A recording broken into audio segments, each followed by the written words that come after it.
शुरू करते हैं एक्सेल से। ठीक है, माइक्रोसॉफ्ट एक्सेल इंस्टॉल हुई होगी तो आइकन पहले से ही बना होगा यहाँ पे स्टार्ट में। अगर सामने नहीं है पिंड आइटम के अंदर, तो मैंने आपको बताया था कि ऑल ऐप्स के अंदर सारे ही आइकन होते हैं। तो इसमें सर्च में भी लिख सकते हो आप, नहीं तो स्क्रॉल करके ढूंढ लो, या फिर अल्फ़ाबेट पे क्लिक करो तो ऐसे आ जाएगा। फिर मैं ई पे क्लिक करूँगा। अगर पुरानी हो तो जरूरी नहीं कि ई पे हो, वो माइक्रोसॉफ्ट एक्सेल भी लिखा हो सकता है, तो वो ढूंढना पड़ेगा। सर्च कर लो एक्सेल लिख के तो वो बेटर है। अगर आपको कंफर्म नहीं है अभी क्या लिख, तो एक्सेल मैंने खोला, वो जब ओपन हो रहा था तो उसने लिखा हुआ था भी कौन सा वर्जन है ये एक्सेल का। वैसे ये फर्स्ट स्क्रीन आ गई ना एक्सेल की, तो पहले कंफर्म कर लेते हैं अभी कौन सा वर्जन चल रहा है। तो ये होम स्क्रीन या स्टार्ट स्क्रीन इसको बोलते हैं, माइक्रोसॉफ्ट वर्ड में भी आती है ऐसी। तो अगर मैं इसके अकाउंट वाले सेक्शन पे क्लिक करूँ तो यहाँ पे लिखा आ गया 2021। तो 2023 जो है लेटेस्ट चल रहा है। उसके बाद 365 भी है, वो पेड है, मतलब सब्सक्रिप्शन बेस्ड होता है। तो ये वन टाइम परचेज होता है कि एक बार खरीद लिया तो कंटिन्यू चला सकते हो। अगर आपने अपडेट नहीं करना है तो सारी ज़िंदगी चाहे यही चलाते रहो, अगर आपका इसके अंदर काम हो रहा है सारा। वैसे भी लेटेस्ट वर्जन को ही डालना है तो आपको पता होना चाहिए कि उसमें कौन से नए फीचर हैं जो पुराने वाले में नहीं है। तो खैर हम स्टार्टिंग करेंगे। ये होम स्क्रीन है, तो इसमें जो रीसेंट फाइल मैंने बनाई थी या बच्चों ने जो बनाई है ऑलरेडी, उनके नाम आ रहे हैं। ये ऊपर लिखा हुआ है ब्लैंक वर्कबुक, और ये टेम्पलेट्स बनी बनाई दी हुई हैं इन्होंने। अगर मैं मोर टेम्पलेट्स के ऊपर क्लिक करूं तो ये आप देख सकते हो इतनी बड़ी लिस्ट आ गई। अगर इंटरनेट चल रहा है तो फिर आप मतलब थाउजेंड्स ऑफ टेम्पलेट्स बनी बनाई है। ये सारी चीज़ें आप एक्सेल में बना सकते हो। और ये सिर्फ डिज़ाइन बेस्ड नहीं है, इनके अंदर फार्मूलाज वगैरह भी लगे हुए हैं कि कैलकुलेशन। मेनली एक्सेल का फ़ायदा यही है कि इसमें हम फार्मूलाज वगैरह लगाते हैं और हमारा काम कैलकुलेशन का बहुत आसान हो जाता है। वही मैं आपको फर्स्ट लेसन में ये समझाता हूँ। तो जैसे वर्ड में हम खोलते हैं तो उसमें ब्लैंक डॉक्यूमेंट लिखा होता है, इसमें ब्लैंक वर्कबुक लिखा हुआ है। इसकी फाइल को हम वर्कबुक बोलते हैं। तो ये मैंने ब्लैंक वर्कबुक खोली,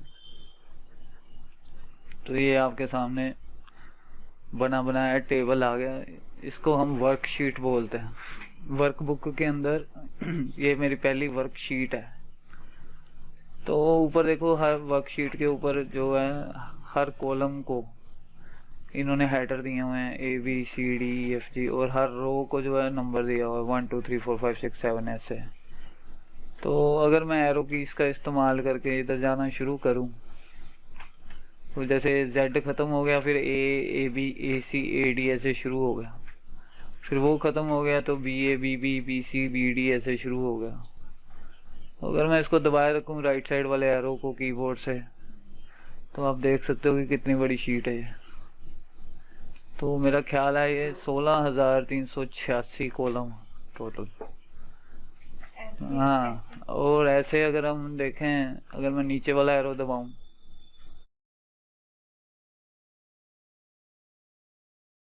तो मेरा ख्याल अगर आप ऐसे नीचे वाला एरो दबा के अगर नीचे जाओ तो 15-20 मिनट आपको लग जाएंगे नीचे तक पहुंचते हुए। उसकी बजाय अगर उसकी बजाय आप पेज अप या पेज डाउन का जो बटन लगा है उसको दबाओ। अभी जैसे मैं मान लो कहाँ पे खड़ा हूँ कि हाँ, जैसे 295 से लेके 331 तक मैं देख रहा हूँ। अगर मैं पेज डाउन दबाता हूँ तो 332 से लेके 368 पूरी एक स्क्रीन जंप कर गया पेज डाउन से। अब मैं दबाऊंगा तो 369 पे पहुंच जाएगा सीधा, अब 406 पे पहुंच जाएगा। तो अगर मैं पेज डाउन दबाए रखूं तो बड़ी तेजी से फिर नीचे जाएगा। ठीक है, तो अगर आपने रो के नंबर टोटल देखने हैं तो ये 10,48,576। 1 MB के अंदर बाइट्स भी इतने होते हैं, 1 MB के अंदर इतने अक्षर होते हैं जितने इसके रोज के नंबर हैं, 10,48,576। एक चीज़ और अगर मैं आपको दिखाऊं, वैसे ऑफ द टॉपिक है फिर भी मैं आपको दिखाता हूँ कि जैसे कि आजकल AI का ज़माना है, तो अगर आप गूगल AI स्टूडियो खोलो तो ये यहाँ पे आप चैट करके इससे बात कर सकते हो। तो इसके काउंट देखो टोकन के कितने हैं, 10,48,576। तो ये 1 MB के अकॉर्डिंगली होता है ये सारा। तो अभी जैसे ये मैंने एक्सेल की वर्कशीट खोली, जो नीचे लिखा हुआ है शीट 1, एक वर्कबुक के अंदर सबसे पहली वर्कशीट है शीट 1। इसमें आप और शीट्स भी इंसर्ट कर सकते हो। जैसे अगर मैं प्लस का, ये लिमिट आपके कंप्यूटर की मेमोरी के हिसाब से होगा, कोई फिक्स नंबर ऑफ वर्कशीट्स नहीं है इसके अंदर। अगर पुराना कंप्यूटर है तो कम होएंगी, तो जो नया है तो अभी ये ज़्यादा सपोर्ट करता है। तो अगर आप इसे दबाते रहोगे प्लस का बटन, मैंने आपको दिखाया कि एक ही वर्कशीट इतनी बड़ी है। तो लेकिन हमें अगर इसमें कुछ बनाना हो तो पेज के साइज का हम कैसे ध्यान रखेंगे, अगर मान लो प्रिंट आउट निकालना हो। वैसे तो ये डाटा बेस मैनेजमेंट का प्रोग्राम है कि अगर वो थाउजेंड्स ऑफ रिकॉर्ड्स इसके अंदर भरे हुए हैं, उसमें से आपको कोई पर्टिकुलर चीज़ चाहिए या आपने फार्मूला से लगा के कैलकुलेशन निकालनी, तो वो बड़ा आसान हो जाता है इसमें काम। लेकिन अगर हम देखें कि इसकी एक वर्कशीट जो है वर्कबुक के अंदर, अभी मैंने 6 वर्कशीट इंसर्ट कर ली। एक ही वर्कबुक का फाइल, जैसे बुक 1 उसने टेम्परेरी नाम दिया हुआ अपनी तरफ से, उसके अंदर मैंने 6 वर्कशीट इंसर्ट कर ली। पर पर्पज़ हमें पहले पता होना चाहिए, इसकी बात हम बाद में करेंगे, पहले हम एक ही वर्कशीट के ऊपर फोकस करते हैं। तो अगर मैं मान लो काम करना शुरू कर दूं, तो इसका मतलब ये थोड़ी कि मैं जितने मर्जी कॉलम यूज करता रहूं और बाद में अगर मैं प्रिंट निकालूं तो वो ये सोचूं कि भी प्रिंट आउट के ऊपर आ जाएंगे। तो सबसे पहले आपने जो कमांड एक्सेल के अंदर चलानी है वो चलानी है Ctrl+P करके प्रीव्यू देखना। तो वो कहता मैं प्रीव्यू किस चीज़ का आपको दिखाऊं, आपने कुछ लिखा तो है नहीं, ठीक है, वहाँ पे लिखा आ गया ना, we didn't find anything to print. अब अगर मैं बैक स्पेस दबा एस्केप का बटन दबाकर वापस जाऊं, या मैं बैक एरो का बटन भी दबा सकता हूँ, तो ये वापस आ गया। तो सबसे पहली कमांड मैंने चलाई, एक्सेल खोला, नई वर्कबुक खोली और उसके अंदर Ctrl+P दबाया। उसके बाद ये प्रीव्यू दिखाने लग गया, ये डॉटेड लाइंस। तो ये डॉटेड लाइन आपको बता रही है कि आपके पेज की विड्थ इतनी है। अगर आप माइक्रोसॉफ्ट वर्ड खोलते उसमें आपको पहले से ही नजर आ रहा होता। उसमें लेआउट इस तरह की है, पूरा पेज ही हमें वैसे ही प्रीव्यू में नजर आता है। हालांकि अगर मैं जूम कर दूं फिर नहीं आपको पता चलेगा भी हाँ पेज कितना, अगर मैं ऐसे कर दूं, ठीक है ना। लेकिन उसमें पहले नहीं दिखा रहा था ये डॉटेड लाइन, जब मैंने प्रीव्यू देखा उसके बाद दिखानी शुरू की। इसलिए मैंने आपको बोला कि पहली कमांड आपने यही चलानी है खाली वर्कशीट के ऊपर ही Ctrl+P करके, ताकि आपको, हाँ मतलब इसके अंदर अंदर काम करना अगर आपने प्रिंट निकालना। नहीं ये फर्स्ट वाला यहाँ से, हाँ ये फर्स्ट A1 से लेके I1 तक। तो ये आपका फर्स्ट पेज पूरा हो गया। चौड़ाई, हाँ वो सेकंड हो गया, थर्ड हो गया चौड़ाई में। अगर इसी तरह अगर आप नीचे स्क्रॉल करो तो लंबाई में देखो ये 47 रोज आ रही है। पर ये किस हिसाब से आ रही हैं, मतलब ये किस हिसाब से आई हैं, ये कौन सा पेज है कि जिसके हिसाब से आई तक आया, के तक क्यों नहीं आ गया, एम तक क्यों नहीं आ गया, तो वो हम चेक करेंगे। नहीं हम अपने साइज चेक करेंगे ना कि इसने पेज का साइज इसने कौन सा लिया हुआ है बाय डिफॉल्ट। तो वो हम पेज लेआउट में जाके चेक करते हैं।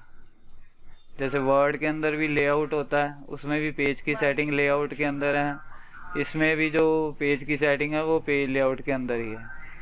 तो अगर मैं साइज पे क्लिक करूं तो ये देखो लगा हुआ लेटर। तो लेटर पेज की विड्थ क्या है 2.59 सेंटीमीटर और हाइट है 27.94 सेंटीमीटर। तो जितनी विड्थ आपने, विड्थ और हाइट पेज की रखी हुई है यहाँ पे, उसी के हिसाब से ये आपको यहाँ पे लाइंस डॉटेड वाली लगा के दिखा रहा है।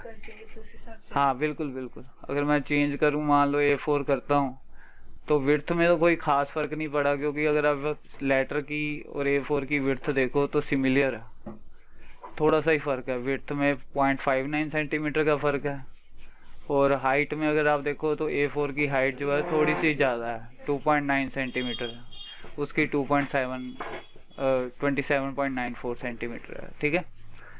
पर अगर मैं नीचे जाके हाइट में देखूं तो पहले जैसे कि 47 रोज आ रही थी, अब 50 होगी।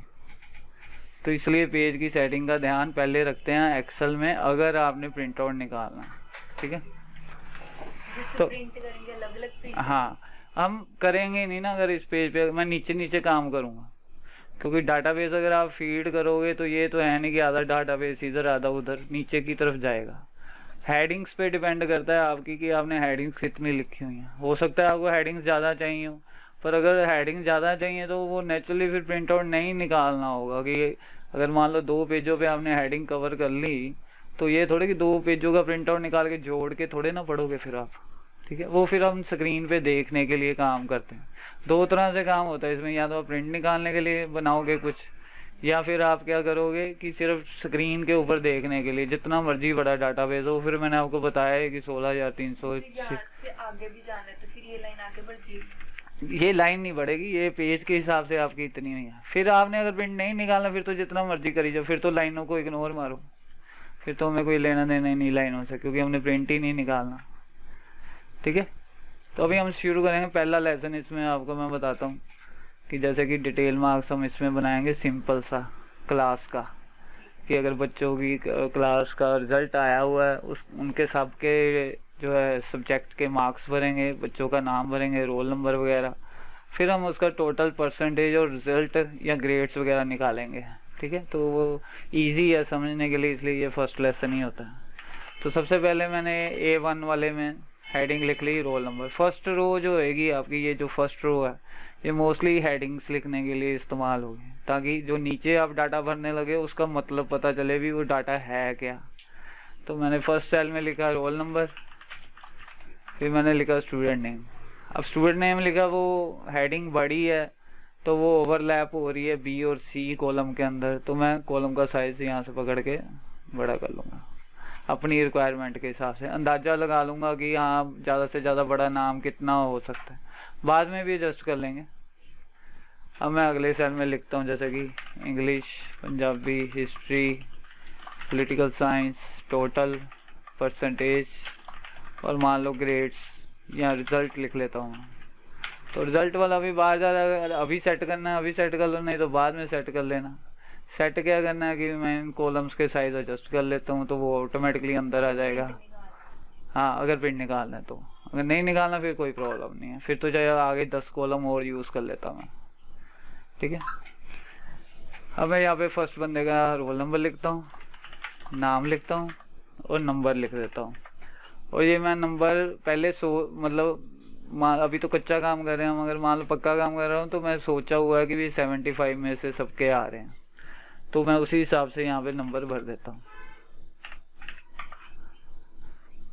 अब मैंने 4 सब्जेक्ट ले लिए, चलो कोई बात नहीं, एक सब्जेक्ट और ले लेते हैं। अब मुझे ना एक कॉलम और चाहिए यहाँ पे F और G के बीच में, मैं लेना भूल गया पहले। तो G के ऊपर मैं राइट क्लिक करूँगा माउस से और यहाँ पे देखो इंसर्ट का ऑप्शन आ गया, तो मैंने इंसर्ट किया, एक ब्लैंक कॉलम वहाँ पे इंसर्ट हो गया। और यहाँ पे एक मैं सब्जेक्ट और ले लेता हूँ। ठीक, अब मैंने निकालना है यहाँ पे टोटल इन सब का, ये सभी नंबर्स का। तो वैसे अगर आपने नोट किया हो कि अगर मैं कुछ भी लिखूंगा वो तो लिखा ही जाएगा, चाहे मैं अल्फ़ाबेट लिखूं या न्यूमेरिक लिखूं। तो पर अभी हमने लगाना है फार्मूला। तो फार्मूला जब एक्सेल में लगाना हो तो उसके लिए क्या है, अगर आप इक्वल टू का साइन लगाते हो तो ये एक्सेल ये समझ लेता है कि अब आप जो लिखोगे वो फार्मूला होगा। तो इक्वल टू का इंडिकेशन है कि अगर आपने इक्वल टू दबाया तो इसका मतलब अब नेक्स्ट जो आप शुरू करने वाले हो वो एक फार्मूला आप लिखने वाले हो। ठीक है, तो अगर अभी मैंने इनका टोटल लगाना हो तो जैसे कैलकुलेटर पे लगाते हैं तो मैं ऐसे लिख दूंगा 55, 65, 60 प्लस 72 प्लस 62, इक्वल टू का साइन डाल के आगे मैंने वैल्यूज लिख दी, बीच में प्लस का साइन डाल दिया। अब मैं अगर एंटर करूं तो ये 314 जो है टोटल आ गया। ये आंसर ठीक है पर तरीका गलत है, तरीका टोटली गलत है। क्यों? इसके 2 कारण अगर आप समझो कि पहले तो मैंने नंबर लिखे उधर, फिर टोटल निकालने के लिए क्या किया कि मैंने दोबारा नंबर लिखे। तो जब आप एक्सेल में काम करो तो हमेशा यही सोच के काम करो कि मान लो अगर ये लिस्ट 10,000 बंदों की हो तो इधर तो जो डाटा फीड करना है वो तो फीड करना ही है, रोल नंबर, नाम वगैरह, नंबर वगैरह सारा फीड करना ही है, डाटा तो फीड करना पड़ेगा ही। लेकिन ये तो एक एक्स्ट्रा काम हो गया कि उधर जो नंबर, रिपीट काम हो गया कि पहले उधर नंबर भरो फिर टोटल के अंदर जो है फिर से दोबारा भरो। समझ गए ना मेरी बात? तो दूसरी इसमें प्रॉब्लम ये है, अगर इसी तरह मान लो ये सोच के चलो ना कि अगर 1000 बंदे होंगे तो मुझे तो 2 बार नंबर लिखने पड़ेंगे, पहले उधर लिखूंगा फिर टोटल के अंदर दोबारा लिखूंगा। तो दूसरी प्रॉब्लम ये है कि अगर बाद में मान लो इंग्लिश में आपने सबको ग्रेस मार्क्स दे दिए 5-5, तो यहाँ पे मैं लिखता हूँ 60, तो वो टोटल नहीं चेंज हुआ। समझ गए ना मेरी बात? तो वो उधर जाके फिर मुझे यहाँ पे क्लिक करके यहाँ पे लिखना पड़ेगा स्पेशली 60। अगर मैं लिखना भूल गया तो आप बच्चों को गड़बड़ कर दोगे, जो बेचारा फेल है वो पास, जो पास है वो फेल, उल्टा सीधा काम हो जाएगा, सारा ही गलत हो जाएगा। फिर तो एक्सेल कंप्यूटर का फायदा ही क्या हुआ, नुकसान हो गया। इससे अच्छा तो हम कॉपी पे पेंसिल से पेन से बना लेते, वो ज़्यादा अच्छा होता कैलकुलेटर से कैलकुलेट करके, उसमें गलतियाँ कम होनी थी। तो इसमें तो गलतियाँ ज़्यादा होने के चांस और काम भी डबल हो गया। ठीक है, तो इसलिए हम एक्सेल में ऐसे नहीं लगाते फार्मूला।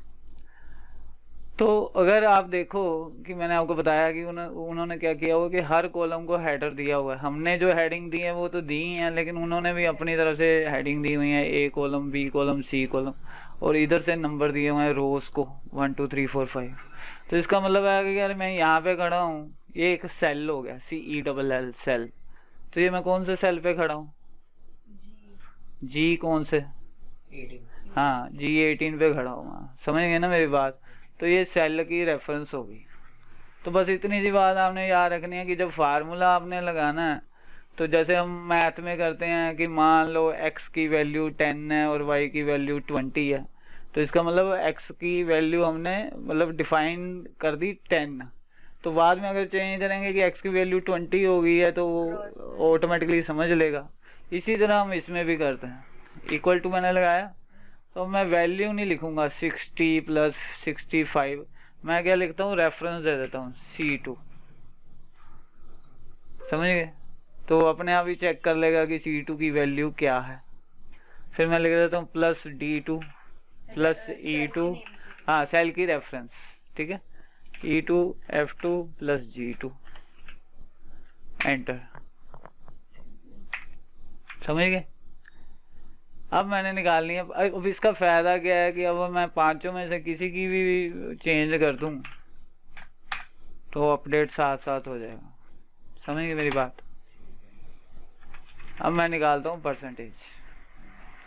तो परसेंटेज का फार्मूला पहले आपको पता होना चाहिए, फिर आप यहाँ पे निकालोगे। क्या होता है परसेंटेज का फार्मूला? मार्क्स, हाँ नीचे टोटल सब्जेक्ट्स, फिर इनटू 100। हाँ, जितने मार्क्स आए हैं बटा जितने में से आए हैं मल्टीप्लाई बाय 100। तो फिर मैं इक्वल टू का साइन तो डालूंगा ही डालूंगा, मैंने फार्मूला शुरू करना है। तो कितने मार्क्स आए हैं? 337। तो यहाँ पे 337 लिखूं मैं? नहीं, H क्या? H2 हाँ H2 आगे इंटू 100 अपॉन हाँ 5 मतलब मान लो 450 में से आए हैं, 500 में से नहीं आए। 500 आए हैं, 450 हैं, जो भी है, जो भी होगा आप लिख दोगे यहाँ पे। जैसे मैं कहता हूँ 500 आए हैं मान लो, एंटर। तो ऐसे करने से क्या होगा कि अगर मैं सब्जेक्ट के नंबर चेंज करता हूँ तो टोटल और परसेंटेज दोनों साथ साथ अपडेट हो गया, क्योंकि आपने परसेंटेज के अंदर भी H2 की वैल्यू, हाँ H2 सेल की रेफरेंस दी। अगर आप वहाँ पे 333 लिख देते तो वो चेंज नहीं होनी थी, H2 की वैल्यू चेंज हो जानी थी, लेकिन वहाँ पे आपने फिक्स किया होना था, इसलिए वो चेंज नहीं होना था। इसलिए बस आपने इतनी सी बात रखनी है याद कि एक्सेल के अंदर हम जब फार्मूलास लगाते हैं तो सेल की रेफरेंस यूज करनी है। जो चीज़ें फिक्स हैं जैसे मल्टीप्लाई बाय 100 और डिवाइडेड बाय 500, ये फिक्स था, वो मैं एज इट इज ही लिख दिया, लेकिन जो वैल्यू चेंज हो सकती है उसकी मैंने रेफरेंस दिया। ठीक है, अभी हम निकालेंगे फेल पास, कि फेल है बच्चा के पास है, तो उसकी कंडीशन आपने पहले सोच लेनी है भी आपने क्या लगाना है, किसको फेल करना है और किसको पास करना है। तो वो कंडीशन आपने क्या सोची है कि टोटल के अकॉर्डिंग नहीं निकालना है या परसेंटेज के अकॉर्डिंग नहीं निकालना है, दोनों में से जो भी आपने चूज किया है। तो मान लो मैं टोटल के हिसाब से लगाता हूँ कि जिसके 350 से कम है वो फेल है, बाकी सारे पास हैं। जिसके 350 से कम है वो फेल है, बाकी सारे पास है। तो अभी मैं ये इनको मैं फार्मूला नहीं बोलूंगा, ये तो सिंपल सा हमने लॉजिक लगाया कि इक्वल टू लिख के उसको बोल दिया कि C2 + D2, तो उसने निकाल दिया। ये भी कोई फार्मूला नहीं है एक्सेल का, ये भी एक सिंपल सा लॉजिक मैथ का लगाया कि S2 के वैल्यू जो भी है उसको 100 से गुना करके 500 से डिवाइड कर दें। अब यहाँ पे मैं फर्स्ट जो है एक्सेल का फंक्शन का इस्तेमाल करूंगा। अगर आप ये fx का बटन दबाओ तो ये देखो मोस्ट रिसेंटली यूज्ड फंक्शंस, ये लिस्ट आ गई। हाँ, सम है, इफ है, हाइपरलिंक, काउंट। अगर मैं इसको बोलूं कि ऑल फंक्शन दिखाया एक्सेल के कितने हैं, तो ये अल्फाबेटिकली शुरू हो गया ए से, तो ये इतने फंक्शन हैं। और ये सारे फंक्शन एक दूसरे के साथ मिक्स भी किए जा सकते हैं। तो इन फंक्शन का इस्तेमाल करके हम अपना फार्मूला क्रिएट करते हैं जो हमें चाहिए होता है। तो इसी तरह मैं सबसे पहला फंक्शन इसका लगाऊंगा जिसके थ्रू मैं अपना फार्मूला खुद बनाऊंगा। इसमें बने बनाए फार्मूले नहीं है, इसमें बने बनाए फंक्शंस हैं। फंक्शन का इस्तेमाल करके हम फार्मूला खुद जनरेट करते हैं। तो मैंने एक कंडीशन सोच ली कि मान लो 350 से जो नीचे वाले हैं वो फेल हैं, S2 बाकी सारे पास हैं। तो मैं यहाँ पे लिखता हूँ इक्वल टू इफ। तो जैसे मैंने लिखना शुरू किया वो IF वाले सारे उसने हाईलाइट कर दिया कि इफ भी है, इफ एरर भी है, इफ NA भी है, इफ IFS भी है। तो आगे नीचे अगर मैं इसके बाद क्या करता हूँ, इफ लिखने के बाद ये गोल ब्रैकेट में शुरू करता हूँ। तो नीचे आपको हिंट दे रहा है कि इफ का फंक्शन जो है कैसे लगाते हैं, कि पहले आपने लॉजिकल टेस्ट लगाना है, और अगर टेस्ट की वैल्यू ट्रू है तो फिर क्या हो, अगर टेस्ट की वैल्यू फॉल्स हो तो फिर क्या हो। तो टेस्ट मैंने क्या लगाना है, किस चीज को टेस्ट करना चाहता हूं मैं, H2 को, टोटल को, कि टेस्ट कर H2। क्या टेस्ट कर इसको, कि लेस देन 350। ये मैंने अपना एक टेस्ट लगा दिया अपनी मर्जी से। वो कुछ भी हो सकती है आपकी कंडीशन, जो भी आप लगाना चाहो। तो फार्मूला लगाने का तरीका ये है, फंक्शन जो इफ का फंक्शन है उसको फार्मूले में इस तरह लगाते हैं कि जैसे इक्वल टू इफ, ब्रैकेट शुरू, फिर लॉजिकल टेस्ट, भी क्या चीज टेस्ट करने के लिए बोलना है आपने उसको। तो मैंने उसे बोला कि S2 की वैल्यू को चेक कर कि 350 से कम है, कोमा, जैसे उसने डाला हुआ है कोमा नीचे। तो अगर कम हुई तो वो आपसे पूछ रहा है कि अगर आपका ये टेस्ट ट्रू हो गया तो फिर क्या हो। तो मैंने इन्वर्टेड कोमा के अंदर लिख दिया फेल, कि अगर 350 से कम हुए तो तूने ये वाले सेल में J2 के अंदर फेल लिख देना, ठीक है, कोमा। अगर ना हुए, ज्यादा हुए, तो मैं क्या पास लिख दी, फिर इन्वर्टेड कोमा क्लोज और ब्रैकेट क्लोज। और ये प्लीज कोमा इन्वर्टेड कोमा ऐसे ही डालने हैं। और सेंस भी बन रही है कि आपने सेपरेटर कैसे किया हुआ है। पहले लॉजिकल टेस्ट लगाया, फिर उसको सेपरेट करने के लिए कोमा लगाया, फिर अगर कंडीशन ट्रू हो गई तो उसको इन्वर्टेड कोमा में लिखा जो आपने लिखवाना है। इसके अंदर इन्वर्टेड कोमा के अंदर जो भी लिखोगे वो वैसे ही उस वहां पे लिख देगा, एंटर। ठीक है, अब आ गया अगला बंदा।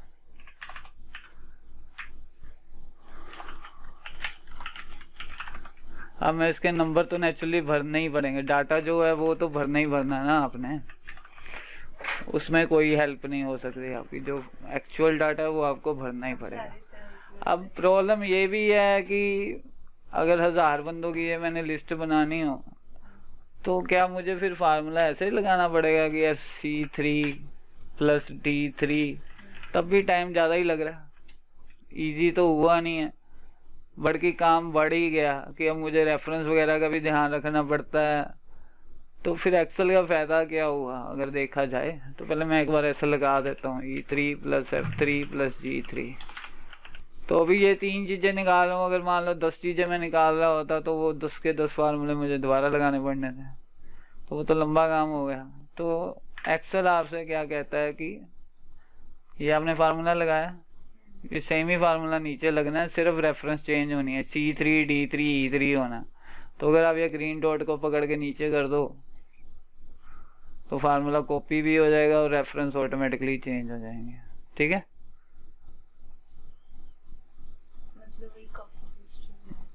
इसका मतलब ये हुआ कि अगर 1000 बंदे हुए, आपने पकड़ के ऐसे किया तो वो 1 सेकंड में ही सारे कॉपी हो जाएंगे। अगर मैं पहले कॉपी कर लूँ या बाद में करूँ, समझ, तो ये फायदा है एक्सेल का।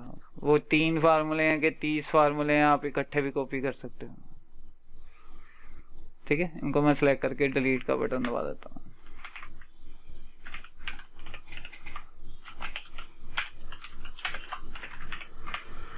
अब अगर मैं कंट्रोल पी करूं, ठीक है, आपको कोई फर्क नजर आ रहा है? डॉट है नहीं, कुछ नहीं। हाँ लाइंस वगैरह। हाँ, ग्रिड लाइंस नहीं है। तो ये याद रखनी है हमने, छोटी सी बात है, लेकिन अपने माइंड में हमेशा याद रखनी है कि एक्सेल की लाइनें प्रिंट में बाय डिफॉल्ट नहीं आती।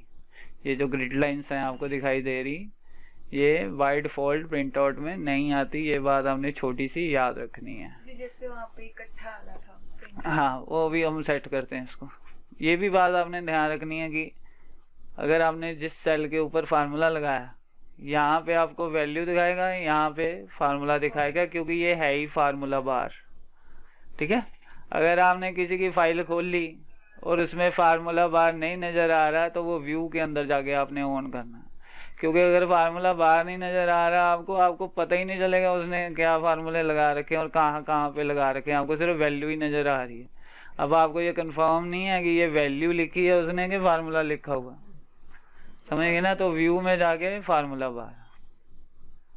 इसी तरह अगर व्यू में आप ग्रिड लाइन से टिक मार्क हटा दो, तो वो जो एक्सेल की लाइन है यहाँ पे दिखाई दे रही थी, वो यहाँ से भी दिखनी बंद होगी। प्रिंट में तो वैसे ही नहीं आ रही, कंट्रोल पी पहले से ही नहीं आ रही थी।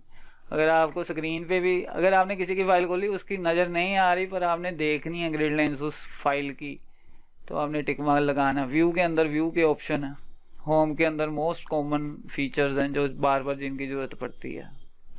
ठीक है, अब मैं इसकी थोड़ी सी फॉर्मेटिंग कर लेता हूँ कि ये अच्छा नहीं लग रहा कि हेडिंग रोल नंबर जो है लेफ्ट पे है और रोल नंबर जो है राइट पे है।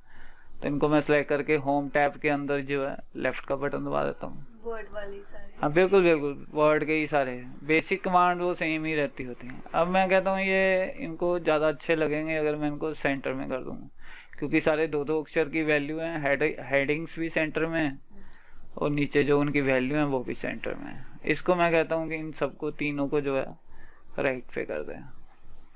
ठीक है, और ये यहाँ पे थोड़ी सी प्रॉब्लम है कि इन दोनों के तो डेसिमल के बाद एक एक अक्षर है, इसके है ही नहीं। या तो सभी के रखो, और इंडिया में या तो हम रखेंगे, अगर रखेंगे तो 2 रखेंगे डेसिमल के बाद, डेसिमल प्लेसेस 2 रखेंगे, अगर नहीं रखेंगे तो कोई भी नहीं रखेंगे। तो इन तीनों को, हेडिंग को नहीं सिलेक्ट किया अभी, मैं सिर्फ न्यूमेरिकल वैल्यू को सिलेक्ट कर रहा हूँ, ये ध्यान रखना। तो तीनों को सिलेक्ट किया, मैंने कहा इंक्रीज डेसिमल, जितने भी आपने रखने हैं। ये डिक्रीज का, ये इंक्रीज का, वो पास जाने में बताता भी है कौन सा बटन किस चीज का है। तो अगर मैं डिक्रीज करूंगा, पर ये बात ध्यान रखना कि अगर मैं कुछ भी नहीं रखता तो वो राउंड ऑफ कर देता है, ये बात ध्यान रखना, राउंड ऑफ कर देगा। अगर 50 से ज्यादा हुआ तो 72 हो जाएगा। अभी जो ये कम था ना तो 71 नहीं रह गया। अगर ये पॉइंट 50 से ज्यादा होता तो ये 72 हो जाना था, मतलब राउंड ऑफ कर देता है, ये ध्यान रखना। इसलिए हम इंडिया में मोस्टली डेसिमल प्लेसेस 2 रखते ही हैं। ये मैं कहता हूँ राइट की बजाय ये सेंटर में ठीक है। और हेडिंग्स को मैं कहता हूँ कि बोल्ड कर दें। ठीक है, अब मैं चाहता हूँ कि बॉर्डर आ जाएं, प्रिंट आउट में बॉर्डर मैंने लाने हैं। तो ये वाली लाइनें बाय डिफॉल्ट प्रिंट में नहीं आती, ये बात आपने याद रखनी। तो आप अपने फिलहाल आप अपने बॉर्डर लगा लो, सिलेक्ट करके ये बॉर्डर का बटन, सेम ही बटन है जो माइक्रोसॉफ्ट वर्ड में था, वही बटन इसमें है। तो कौन सा बॉर्डर लगाना है आपको, वो पूछ रहा है कि आपने जो सिलेक्शन की है उस पे कौन सा बॉर्डर लगाना है। मैंने कहा आर बॉर्डर। प्रिंट करेंगे तो अब मैं कंट्रोल पी करता हूँ तो समझिए, ये आपका फर्स्ट लेसन था एक्सेल का। तो अभी आपने प्रैक्टिस करने के लिए कम से कम ये 1.5 या 2 पेज भरने हैं A4 साइज के। ठीक है, जितने ज़्यादा डाटा होगा उतनी ज़्यादा चीज़ें आपको समझ आएंगी। फिर इसी के ऊपर मैं आपको और कमांड समझाऊंगा तो वो जल्दी जल्दी समझ आ जाएंगे। ठीक है, ये करके देखना, चला लो जरा।